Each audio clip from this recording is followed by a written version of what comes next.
અમદાવાદથી મહત્વના સમાચાર ઓગણજમાં ખેડૂતોના હોબાળા બાદ શાંતિ રોડ પર સંગ્રામ બાદ ખેડૂતો શાંત પડ્યા પોલીસની સમજાવટ બાદ ખેડૂતો ઠંડા પડ્યા છે 2-2.5 કલાક બાદ રોડ ધીમે ધીમે ક્લિયર ગાંધીનગર કૂચ કરવા જતા ખેડૂતોને પોલીસે સમજાવ્યા ઓગણજ ટોલ નાકા પર હાલ સ્થિતિ સામાન્ય રોડ પરથી ચક્કાજામ બાદ હટ્યા ખેડૂતો પોલીસ અને ખેડૂતો વચ્ચે વાતચીત થઈ સભા સ્થળે આગેવાનો પહોંચવાનું શરૂ થયા છે મહત્વનું છે કે ખેડૂતોની યાત્રામાં જૂથવાદ જોવા મળ્યો છે યાત્રામાં ખેડૂતોના 2 જૂથો અલગ અલગ થઈ ગયા હતા ઓગણજ ટોલ નાકા પર ખેડૂતોનો હોબાળો ખેડૂતોનું એક જૂથ ગાંધીનગર કૂચ કરવા મક્કમ હતું જ્યારે અન્ય જૂથ કોંગ્રેસનું સભામાં જવાના મૂડમાં કોંગ્રેસે સમગ્ર મામલે પોતાની પ્રતિક્રિયા નથી આપી સમગ્ર મામલે રસ્તા પર ઉતર્યા છે ખેડૂતોએ રોડ પર બેસી વિરોધ કર્યો પોલીસે ખેડૂતોને હટાવવા પ્રયાસ કર્યા હતા તો ખેડૂતોની ટ્રેક્ટર રેલીમાં 2 ફાંટા પડ્યા કેટલાક ખેડૂતોએ નોંધાવ્યો વિરોધ સભામાં નહીં જઈએ એવું કહીને નોંધાવ્યો વિરોધ કોંગ્રેસ રેલીને આડે પાટે ચડાવતી હોવાનો પણ આક્ષેપ કરવામાં આવ્યો ગાંધીનગર જવાનું કહીને બોલાવ્યા હતા તેવો પણ દાવો ખેડૂતોએ કર્યો ખેડૂતોને કોંગ્રેસની સભામાં નાખી દેવાનો પ્રયાસ થયો હોવાની પણ વાત કરવામાં આવી ક્યાં લઈ જવાના છે એ ખેડૂતોને કહેવામાં ન આવ્યું તેવો પણ તેમના તરફથી આક્ષેપ કરાયો ઓગણજમાં ફૂડ વિતરણ છે તેવું કહીને લાવ્યા હોવાનો પણ દાવો કરવામાં આવ્યો હતો હાલમાં શું પરિસ્થિતિ છે સમગ્ર આંદોલનને લઈને જે વિરોધ શરૂ થયો હતો ફાંટા પડ્યા હતા ગૌતમ ન્યૂઝ 18 સંવાદદાતા અમારી સાથે જોડાઈ ગયા છે ગૌતમ જે રીતની હાલમાં જૂથવાદની વાત હતી થોડા આક્ષેપો કોંગ્રેસ ઉપર પણ થયા હવે શું પરિસ્થિતિ છે અત્યારના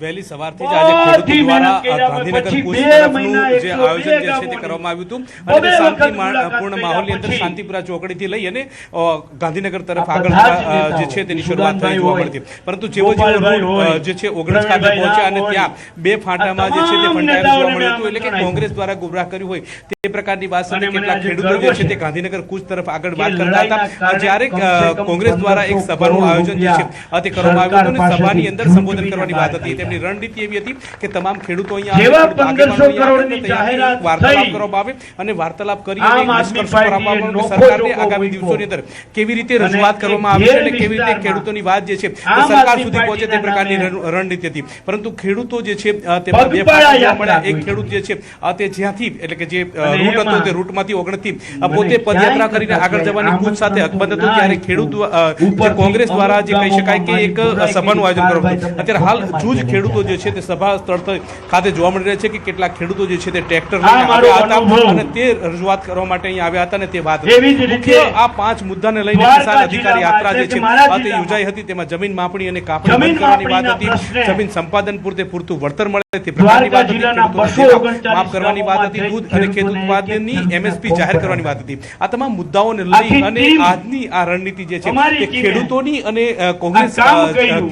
કોંગ્રેસ દ્વારા અને ગુજરાત કિસાન સંઘર્ષ સમિતિના ઉપક્રમે આયોજિત કરવામાં આવી હતી અને આ પ્રકારની વાત હતી અત્યારે હાલ તમે જોઈ રહ્યા છો કે જૂજ ખેડૂતો જે છે તે રેલી તરફ આગળ ન વધતા હોય તે સીધા સભા સ્થળ એટલે કે જ્યાં સભાનું આયોજન કરવામાં આવ્યું હતું ત્યાં પહોંચી રહ્યા હોય તે પ્રકારના દ્રશ્યો જે છે તે પણ જોવા મળી રહ્યા છે કેટલાક ખેડૂતો જે છે તે વહેલી સવારથી જ અહીંયા પહોંચી ચૂક્યા હતા અને આ રીતે આતુરતાપૂર્વક રાહ જોતા હતા કે ખેડૂતો જે છે તે કયા મુદ્દાઓને લઈને હવે આગળ વધશે કેવી પ્રકારની રણનીતિ કરવી છે અને કેવી રીતે આગળ વધવું છે તમામ મુદ્દાઓ જે છે તે જોવા મળતા હતા પરંતુ કોંગ્રેસ દ્વારા સભાનું આયોજન કરવામાં આવ્યું હતું ત્યાં ખેડૂતો જે છે તે પણ હવે ધીમે ધીમે પહોંચી રહ્યા છે અને આ પ્રકારની સ્થિતિ નીતિ નિર્માણ જોવા મળે છે એક તરફ જે નેતાઓ જે છે તે પણ પોતે સંબોધન કરી અને પોતે જે ખેડૂતોને લઈને આવ્યા હતા જે પોતે ખેડૂતોના મુદ્દાઓને લઈને લડતા આપવાના હતા તેની રણનીતિ ઘડવા માટે અને તમામ ખેડૂતો એકત્ર થયા હોય તે પ્રકારની સ્થિતિ જોવા મળી રહી છે હવે જોવાનું એ રહે છે કે આ જે પ્રકારની યાત્રા હતી ખેડૂતોના મુદ્દાઓને લઈને જે પ્રશ્નો હતા તેને આગામી દિવસોની અંદર કેવા પ્રકારના રૂપ આપવામાં આવે છે કારણ કે જે પ્રકારે જે સ્થિતિ નિર્માણ થઈ છે 2 ફાંટા પડી ચૂક્યા છે એટલે કે ખેડૂતો જે છે ગાંધીનગર કૂચ તરફ આગળ કરવાની વાત કરતા હતા જ્યારે બીજા કોંગ્રેસ કિસાન કોંગ્રેસ દ્વારા એક સભાનું આયોજન કરવામાં સભાનું આયોજન બાદ તમામ પક્ષે નિરાકરણ આવે અને આગામી દિવસોની અંદર સરકારની અંદર કેવી રીતે રજૂઆત કરી શકાય કે જેથી કરીને ખેડૂતોના મુદ્દા જે છે તે મુદ્દાનું નિરાકરણ આવે તે પ્રકારની વાત હતી હવે જોવાનું રહે છે કે અત્યારે હાલ સભાનું આયોજન કરવામાં આવ્યું છે અને સભા બાદ કેવા પ્રકારનો નિર્ણય કિસાન કોંગ્રેસ દ્વારા લેવામાં આવે છે તેની સાથે જોડાયેલા ખેડૂતો જે છે તેમના દ્વારા કેવી રીતે લેવામાં આવે છે અને આગામી રણનીતિ શું થાય છે તે ઉપર સૌ કોઈની વેઇટ એન્ડ વોચની નજર જોવા મળી રહી છે ગૌતમ આપની પાસે વધુ અપડેટ્સ પણ લેતા રહીશું તો હાલમાં સભા સ્થળેથી અમે આપને લાઈવ બતાવી રહ્યા હતા કે જ્યાં આગળ થોડા ખેડૂતો પહોંચ્યા છે જે રીતે ગૌતમે કહ્યું કે કદાચ થોડા ખેડૂતો બીજા આવી પણ શકે છે પરંતુ 2 જૂથ થઈ ગયા છે હવે એક ખેડૂત જે છે તે કે તૈયાર થયું છે કોંગ્રેસની સભામાં જવા માટે, જ્યારે બીજા ખેડૂતો એવા છે કે જેઓ આ સભામાં જવા નથી માંગી રહ્યા. તેમનું કહેવું છે કે અમે કોઈ પાર્ટી સાથે જોડાયેલા નથી, અમે ખેડૂત છીએ અને અમે ખેડૂત તરીકે અમારી માંગ કરવા માટે પહોંચ્યા છીએ. અમારી જે માંગ છે તે માંગ સરકાર સુધી પહોંચાડવા પહોંચ્યા છીએ અને તેના માટે અમારે ગાંધીનગર જવું છે. પરંતુ પોલીસની સમજાવટ બાદ સમગ્ર મામલો થાળે પડ્યો છે અને હાલમાં સભા સ્થળ ઉપર કેટલાક ખેડૂતો આવતા જોવા મળી રહ્યા છે, તો કેટલાક ખેડૂતો ત્યાંથી પરત ફરતા પણ જોવા મળ્યા છે. મોટાભાગના ખેડૂતો ટ્રેક્ટર લઈને આવ્યા અને પ્રયાસ હતો કે ટ્રેક્ટર દ્વારા તેઓ પોતાનો વિરોધ પણ નોંધાવશે. 6 અલગ અલગ તસવીરો: રોડ પર સૂઈને વિરોધ, રોડ ક્લિયર કરાવતી પોલીસ, વાહનોના થપ્પા, ખેડૂતોની યાત્રા, યાત્રામાં જૂથવાદ અને રોડ પર હોબાળો જોવા મળી રહ્યો છે. ગાંધીનગરથી વધુ એક મહત્વના સમાચાર. ટેકાના ભાવે ખરીદીને લઈને મોટો નિર્ણય. ટેકાના ભાવે વેચાણ બાદ તુરંત મળશે પૈસા. ખરીદી બાદ 72 કલાકમાં ખેડૂતોને ચૂકવણું ફરજિયાત. નાફેડ અને NCCF સહિતની એજન્સીઓને કેન્દ્ર સરકારનો આદેશ. ખેડૂતોને સમયસર નાણાં મળે તે માટે કેન્દ્ર સરકારનો મહત્વપૂર્ણ નિર્ણય. ચૂકવણીમાં વિલંબની ફરિયાદ બાદ એજન્સીઓને કડક સૂચના. ચણા, મસૂર, અડદ અને રાયડા જેવા પાકોની ખરીદી પર ધ્યાન કેન્દ્રિત કરો. ખેડૂતોને ઝડપી ચૂકવણું સુનિશ્ચિત કરવા એજન્સીઓને તાકીદ.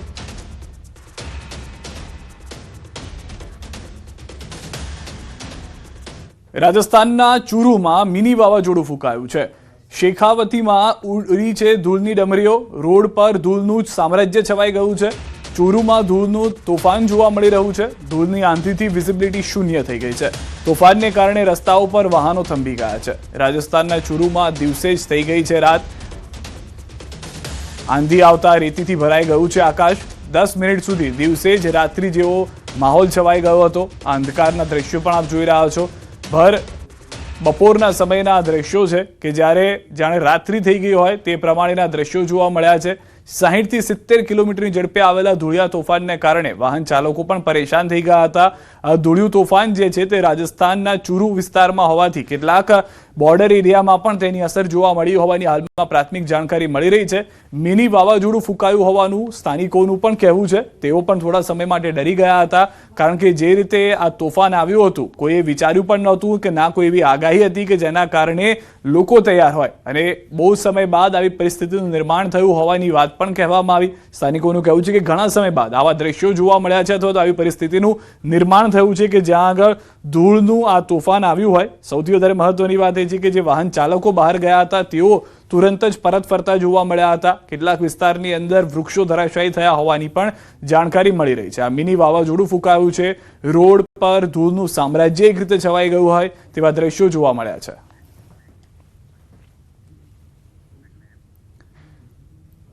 અનલિમિટેડ પિઝા ખાવાના શોખીનો સાવધાન. રાજકોટના પાપા લુઈસ નામની નામાંકિત અનલિમિટેડ પિઝા સ્ટોરમાંથી મોટા પ્રમાણમાં અખાદ્ય જથ્થો મળ્યો છે. મરેલા વંદા, ફૂગવાળી આઈટમ અને વારંવાર ઉપયોગમાં લેવાયેલું દાઝેલું તેલ મળી આવ્યું છે. આરોગ્ય નિષ્ણાંતો મુજબ આવી અખાદ્ય અને અસ્વચ્છ ખાદ્ય સામગ્રીના સેવનથી ફૂડ પોઈઝનિંગ, પેટ અને આંતરડાના ચેપ, લીવરની સમસ્યાઓ તેમજ લાંબા ગાળે કેન્સર જેવી ગંભીર બીમારીઓ થવાની શક્યતા રહે છે.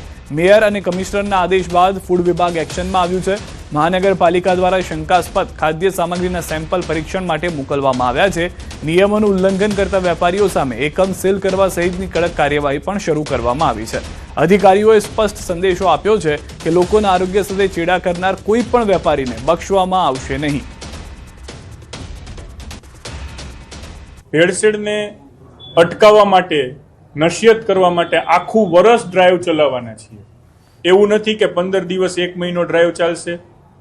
અમારો આરોગ્ય વિભાગ અને એને સંબંધિત જે કોઈ વિભાગ છે આના ઉપર ખૂબ કડક એક્શન લેવા જઈ રહ્યા છે. સીધો જ સ્થળ ઉપર દંડથી લઈ અને સીલ સુધીની બધી કાર્યવાહીઓ થશે. 1 વર્ષ આખું આ કેમ્પેઇન ચાલશે. અમારી હાલ પ્રાયોગિક ધોરણે અમે 8 ટીમ કરી છે. હજી અમે વધારીશું ટીમ, અને આની અંદર જેટલું વધારે ટેસ્ટિંગ ને બધું કરી શકાય એમાં પણ અમે જઈશું. બટ એડલ્ટ્રેશન જે ફૂડની અંદર જે ભેળસેળ કે છે એ કોઈ પણ વસ્તુઓને અમે ચલાવી નહીં લઈએ. રામકૃષ્ણનગર મેઇન રોડ ઉપર આવેલ પાપા લુઈઝ નામનું જે પિઝા પાર્લર છે તે પિઝા પાર્લરમાં આજે રેન્ડમલી અમે ચેકિંગ કરવા જતા અમને ખૂબ જ અનહાઇજેનિક કન્ડિશનમાં એનું કિચન જોવા મળેલું છે. ખાસ કરીને એના જે ફ્રીજની અંદર નૂડલ્સ છે પ્લસ અન્ય પ્રકારની જે ખાદ્ય ખોરાકની વસ્તુઓ છે ખૂબ જ અનહાઇજેનિક કન્ડિશનમાં વાસી ઉતરી ગયેલ અતિશય ખાટી વાસ આવતી હતી એ પ્રકારનું સ્ટોરેજ કરેલું હતું. બીજા ફ્રીજની અંદર આઈસ્ક્રીમ તથા અન્ય વસ્તુઓ સ્ટોરેજ કરેલી હતી. એ સ્ટોરેજ કરેલી વસ્તુની અંદર વાંદા જેવી જીવાતો અંદર જોવા મળેલી હતી. ગઈકાલે અમને થોડી ઘણી કોક્રોચને અમારા રેસ્ટોરન્ટમાં દેખાતા હતા. એ જ કારણેથી અમે ગઈકાલે રાતે પેસ્ટ કંટ્રોલને બધું કરાવેલું છે અને એટલા માટે થઈને અમે રેસ્ટોરન્ટને આજે પબ્લિક માટે પણ બંધ જ રાખેલું હતું અને પ્રોપર ક્લિનિંગ ને બધું કર્યા પછી જ આપણે એમ કે પબ્લિક માટે ચાલુ કરીએ. રાજકોટ મહાનગરપાલિકાના ફૂડ વિભાગ દ્વારા શહેરભરમાં ખાદ્ય વિક્રેતાઓને ત્યાં ચેકિંગની કાર્યવાહી છે તે હાથ ધરવામાં આવી છે. હું કેમેરામેનને વિનંતી કરીશ કે તે આ દ્રશ્યો છે તે બતાવવાનો પ્રયત્ન કરે. જોઈ શકાય છે કે ખુદ મેયરના વોર્ડની અંદર હાલ અત્યારે દરોડાની કામગીરી છે તે કરવામાં આવી રહી છે. કિચનની અંદર કયા પ્રકારની વ્યવસ્થા છે, અનહાઇજેનિક કન્ડિશન કયા પ્રકારની છે તે જોઈ શકાય છે. સાથોસાથ અહીંયાથી મોટા પ્રમાણમાં અખાદ્ય ચીજ વસ્તુઓ છે તેનો જથ્થો પણ છે તે મળી આવ્યો છે. સાથોસાથ વાત કરવામાં આવે તો ફ્રોઝન આઇટમની અંદર પણ અનેક છે તે એક્સપાયરી ડેટ હોવાનું છે તે સામે આવ્યું છે. સાથોસાથ વંદા હોવાનું પણ હાલ અત્યારે જીવાત હોય વંદા હોવાનું પણ હાલ અત્યારે દ્રશ્યોમાં પણ છે તે જોઈ શકાય છે. સાથોસાથ જોઈ શકાય છે કે કેક પણ કયા પ્રકારે વાસી તેમજ દુર્ગંધયુક્ત છે તે જણાઈ રહી છે. લોકોને અનલિમિટેડની અંદર જે સલાડ આપવામાં આવતું હોય છે ને તેમાં મોટા ભાગે પાસ્તા સહિતની વેરાયટી છે તે આપવામાં આવતી હોય છે ને તે કયા પ્રકારની ખાદ્ય છે, માયોનીઝ, ચીઝ સહિતની અખાદ્ય ચીજ વસ્તુઓ છે, એક્સપાયર્ડ થઈ ગયેલી આ વસ્તુઓ છે તે આપવામાં આવી રહી હતી. સાથોસાથ જોઈ શકાય છે કે કયા પ્રકારે બ્રેડનો પણ છે તે પાવનો ભૂકો થઈ રહ્યો છે. વાસી બટેટા છે, સડેલા બટેટા છે તે પણ હાલ અત્યારે હું આપને બતાવવાનો પ્રયત્ન કરી રહ્યો છું કે જોઈ શકાય છે કે વાસી તેમજ આ સડેલું બટેટું છે તે જોવા મળી રહ્યું છે. રાઈસ છે તે કયા પ્રકારના છે, સાથોસાથ વાસી ચણા છે, કાબુલી જે ચણા કહી શકાય તે હાલ અત્યારે વાસી અને ફૂગવાળી હાલતની અંદર છે તે મળી આવ્યા છે. જ્યાં ફ્રોઝન કરવામાં આવેલી જે સ્વીટ કોર્ન જેને કહેવામાં આવે છે જોઈ શકાય છે કે સ્વીટ કોર્ન પણ હાલ અત્યારે વાસી હાલતની અંદર, અખાદ્ય હાલતની અંદર આ બટેટા છે, જે રોટલા છે તે પણ બતાવવાનો પ્રયત્ન કરી રહ્યો છું કે કયા પ્રકારે આ અખાદ્ય હાલતની અંદર આ રોટલા છે તે ખાસ કરીને હાલ અત્યારે મળી આવ્યા છે. ને અન્ય જે આઈટમો છે તેની અંદર પણ હાલ અત્યારે જીવાતો છે તે જોવા મળી રહી છે. દ્રશ્યોની અંદર અહીંયા જે જોઈ શકાય છે કે ફૂગ વળી ચૂકી છે, દુર્ગંધ આવી રહી છે ને વાસ પણ આવી રહી છે. આપણે ઠલવાનો પણ છે તે પ્રયત્ન કરી શકું છું પણ એટલું કહી શકાય કે જે ચિકાસ તે પ્રકારની છે કે બહાર પણ નીકળવાનું નામ નથી રહેતા. અંદર વંદા છે તે પણ અત્યારે જોવા મળી રહ્યા છે. અહીંયા હું કેમેરામેનને વિનંતી કરીશ કે તે દ્રશ્યો છે તે બતાવવાનો પ્રયત્ન કરે કે હાલ અત્યારે વંદો છે તે દેખાઈ રહ્યો છે. આ પ્રકારે અખાદ્ય ચીજ વસ્તુઓનો જાણે કે અહીંયા ભરમાર હોય તે પ્રકારની ચીજ વસ્તુઓ છે તે મળી આવી છે. જે કિસમિસ છે, કિસમિસ એકદમ સડેલી, દુર્ગંધયુક્ત અને અખાદ્ય પ્રકારની આ પ્રકારના જો ખોરાક જો લોકો ખાય તો એને ચોક્કસથી આંતરડાનું કેન્સર થઈ શકે તે પ્રકારની બીમારી થાય તે પ્રકારે અહીંયા લોકોને છે તે પીરસવામાં આવતું હતું. અંકિત પોપટ, ન્યૂઝ 18 ગુજરાતી, રાજકોટ. નર્મદાથી સમાચાર. ભાજપના ધારાસભ્યની નારાજગી. ભાજપના કાર્યક્રમમાં નાંદોદના ધારાસભ્યોનો વોકઆઉટ. રાજપીપળાના આંબેડકર હોલ ખાતે યોજાયો હતો પ્રબુદ્ધ નાગરિકોનું સન્માન સમારોહ. પ્રભારી મંત્રી ઈશ્વરસિંહ પટેલ અને પૂર્વ મંત્રી ગણપત વસાવા રહ્યા હતા હાજર. પ્રોટોકોલ મુજબ સ્વાગત ન થતા ધારાસભ્ય ડોક્ટર દર્શનાબેન દેશમુખ નારાજ થયા. કાર્યક્રમ છોડીને ગાંધી ચોક ખાતે ધરણા પર બેઠા. ધારાસભ્ય સંગઠન અને ધારાસભ્ય પદેથી રાજીનામું આપવાની ચીમકી આપી ચૂક્યા છે. જિલ્લા ભાજપ પ્રમુખ પર છેલ્લા 2 વર્ષથી અવગણનાના આક્ષેપ છે. મન ફાવતા લોકોને ટિકિટ આપવાથી ચૂંટણી હાર્યા તેવી પણ વાત ડોક્ટર દર્શનાબેન દેશમુખે કરી. જિલ્લા પ્રમુખ મનમાની કરે છે, ધારાસભ્યનો આ પણ આક્ષેપ છે.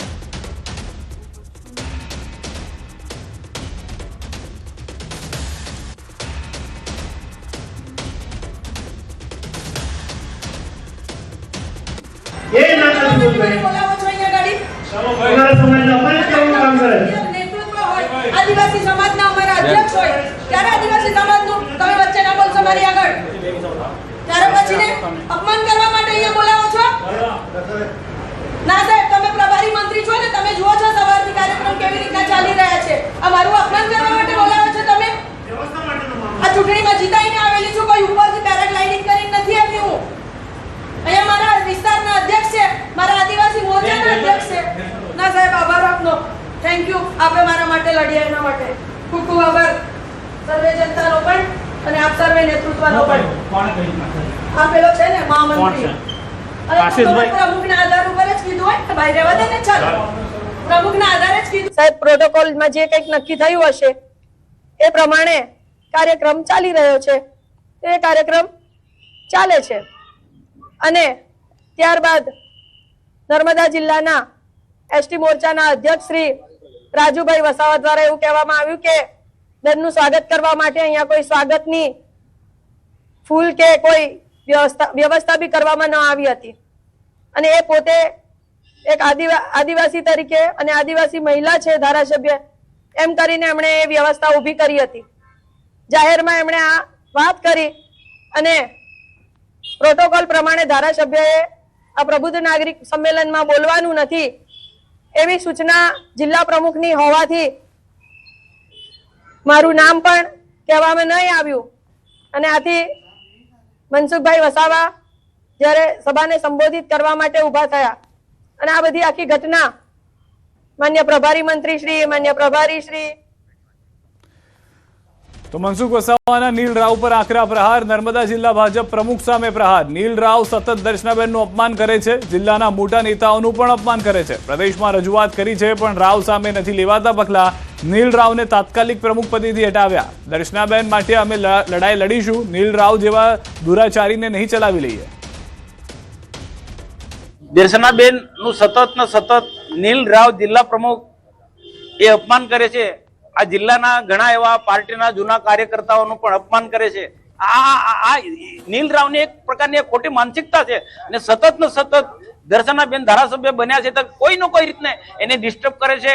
કેટલાક લુખ્ખા લોકો ને ભેગા કરીને બેનના વિરુદ્ધમાં અપશબ્દ બોલવાનું, ચેનચાળા કરવાનું એ સતત એનું આ કૃત્ય છે અને પ્રદેશમાં પણ આ બાબતમાં બી ધ્યાન દોરે છે, જવાબદાર લોકોનું પણ ધ્યાન દોરે છે પણ નીલ રાવનું કોઈને કઈ રીતના એની સામે પગલા નથી લેતા. હું તો કહું તાત્કાલિક પ્રમુખ માટે પાર્ટી એને હટાવી દેવું જોઈએ, નહીં તો એના આદિવાસી સમાજ એનાથી સખત નારાજ છે અને આજે બેનનું અપમાન થયું એનાથી અમે સખત નારાજ છે. પણ બેનને હું આપ બધા વતી વિનંતી કરું છું, આ સખત તાપમાં આપણે બેસવાનું નથી. તમારા માટે અમે લડાઈ લડીશું આવનારા દિવસોમાં. જે ઉદ્ધતાભર્યું વર્તન છે એનું જે અનેક આદિવાસી નેતાઓને અપમાનિત કરવાનું જે કાર્ય કરી રહ્યા છે, લોકોને ડરાવવાનું ધમકાવવાનું કાર્ય કરી રહ્યા છે, એની સામે અમે પ્રદેશમાં રજૂઆત કરીશું અને પ્રદેશ નહીં માને તો અમે એ લડાઈ લડીશું. પણ નીલ રાવ જેવા દુષ્ટ દુરાચારી ને પ્રમુખ તરીકે મેં કોઈ સંજોગોમાં નહીં ચલાવી લઈએ વાત કરી હતી તો એનો ગુસ્સો આવી ગયો. આ પ્રકારનો સ્વભાવ વાળો વ્યક્તિ છે તો એને ગુસ્સો આવ્યો તો આપના પર હાથ ઉઠાવ્યો. દર્શનાબેને પણ અત્યારે કીધું કે સાંસદ પર હાથ ઉઠાવવામાં આવ્યો હતો. એ વાત સત્ય છે કે શું છે? સત્યથી વેગળી છે કે શું છે? અને હવે હું તો એની તાકાત નથી કે મારા પર હાથ ઉગામે. હા, મારા પર હાથ ઉગામે તો એને હાથ ખેંચી કાઢું મેં. અન્ય સમાચાર પર નજર કરીએ. અરવલ્લીથી સમાચાર. પહાડપુર સેવા મંડળીમાં ગેરરીતિના આક્ષેપો સામે ચેરમેનનો જવાબ. DMRમાં સભાસદના અહીં સાથે જ ધિરાણ ઉપડે છે. ચેરમેન કે સેક્રેટરીને ધિરાણ ઉપાડવાની કોઈ સત્તા નથી. રાજકીય રીતે અમારા પર કાદવ ઉછાળવાનો પ્રયાસ થઈ રહ્યો છે. ચેરમેન નિયમ મુજબ જાહેરનામું પ્રસિદ્ધ કરીને સમિતિ રચાઈ છે. ખેડૂતોના નામે ગેરરીતિ કરીને ખોટી રીતે ધિરાણ મેળવવાનો હતો આક્ષેપ. જે તે મંડળીના ધિરાણ હોય છે તે DMRમાં પોતાની સહી કરીને ધિરાણ ઉપડે છે, નહીં કે ચેરમેનની સહીથી ધિરાણ ઉપડતું હોય. કે જે એ સહી કરત ચેક ઉપર કોમ્પ્યુટરમાં એ મેચ થાય પછી જ ધિરાણ ઉપડતું હોય છે.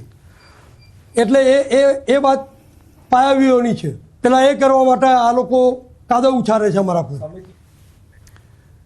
રિલાયન્સ ઇન્ડસ્ટ્રીઝ લિમિટેડની ટેકનોલોજી ક્ષેત્રની પેટા કંપની જીઓ પ્લેટફોર્મ તાજેતરમાં વિપો દ્વારા બહાર પાડવામાં આવેલા પેટન્ટ કોર્પોરેશન ટ્રીટ રેન્કિંગમાં વૈશ્વિક સ્તરે ટોચના 20 રેન્કિંગમાં સ્થાન મેળવી લીધું છે. JPLએ વર્ષ 2025ની યાદીમાં 320 સ્થાનની છલાંગ લગાવી છે, જે તેને વૈશ્વિક સ્તરે સૌથી તેજ ગતિએ આગળ વધી રહેલા ઇનોવેટર્સમાં સ્થાન અપાવે છે. આના થકી તેણે Huawei, Samsung, Qualcomm, LG, Panasonic, Nokia, Google, Apple અને માઇક્રોસોફ્ટ જેવા વૈશ્વિક ટેકનોલોજી લીડર્સના એક ચુનિંદા જૂથમાં સ્થાન હાંસલ કર્યું છે. જીઓની patent portfolio next generation digital technology પર મજબૂત રીતે ધ્યાન કેન્દ્રિત કરે છે, જેમાં 5G advance, 6G, AI native networks, cloud native platforms, intelligent automation, radio access, core network software, edge intelligence, fix wireless access, network slicing અને ડિજિટલ સર્વિસ ઇન્ફ્રાસ્ટ્રક્ચરનો સમાવેશ થાય છે. જીઓ પ્લેટફોર્મ લિમિટેડના મેનેજિંગ ડિરેક્ટર આકાશ M. અંબાણીએ આ સિદ્ધિ વિશે જણાવ્યું કે ટોપ 20માં આગમન એ અમારી ડીપ ટેક કંપનીમાં પરિવર્તિત થવાની વર્ષોની મહેનતનું પરિણામ છે. આઈઆઈએમ અમદાવાદ અને ખેતિકા ફાઉન્ડેશનના સંયુક્ત clean food 2030 India mission launch કરવામાં આવ્યું છે અને સંસ્થાઓ વચ્ચે એમઓયુ પણ કરવામાં આવ્યા છે. આગામી 4 વર્ષમાં ક્લીન ફૂડ જમીનની ફળદ્રુપતા, કુદરતી ખાતરનો ઉપયોગ ખાસ ધ્યાન કેન્દ્રિત કરવામાં આવશે. આ ઉપરાંત અલ્નીનો જેવી આબોહવાની અસરો સામે ખેડૂતોને સજ્જ કરવામાં આવશે. આ પહેલનો મુખ્ય ઉદ્દેશ ખેડૂતોને વધુ સશક્ત બનાવવાનો અને ટકાઉ ખેતીને પ્રોત્સાહન આપવાનો છે. આ અભિયાનના ભાગરૂપે આગામી નવેમ્બર મહિનામાં ક્લીન ફૂડ ઇન્ડિયા 2030 સમિટનું આયોજન પણ કરવામાં આવશે, જેમાં દેશભરના કૃષि નિષ્ણાંતો ભાગ લેશે. तो नेक्स्ट 4 साल में हम इंडिया में कैसा क्लीन फूड को हम प्रमोट कर सकते हैं, तो इसलिए हम फार्मर्स के साथ ट्रेनिंग प्रोग्राम्स कर रहे हैं, जो नेचुरल फर्टिलाइजर्स कैसे डेवलप कर सकते हैं, जो हमारा फार्म में ही जो मिलता है उसी से जीवामृत और अलग तरफ का नेचुरल फर्टिलाइजर्स बना के उसको यूज़ करने का, सो दैट ये शॉर्टेज, ये जो भी इशू होने वाला है एल नीनो का, उसको काउंटर करने के लिए, सो दैट उसका प्रोडक्टिविटी में इम्पैक्ट नहीं हो.